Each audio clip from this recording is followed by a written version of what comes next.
players to carry the season? I don't want to have any excuses. I don't want to come now and say, listen, guys, it's a tough window. Clubs don't want to release. Whether it's Jan or June, it's the same, right? Clubs always want to have their best players. You must negotiate, you must identify, and you must close deals. That's our responsibility. So, having said that, offensively is definitely an area that, since the beginning of the season, we want goals. We want goals, and we don't want to concede.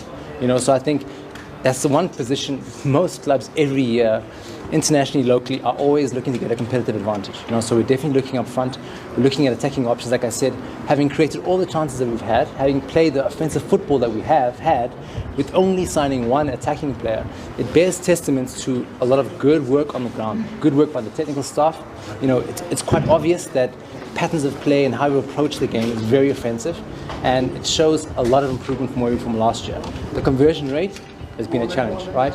If we had to convert the chances that we had, would we be sitting here saying we're looking for strikers and attackers?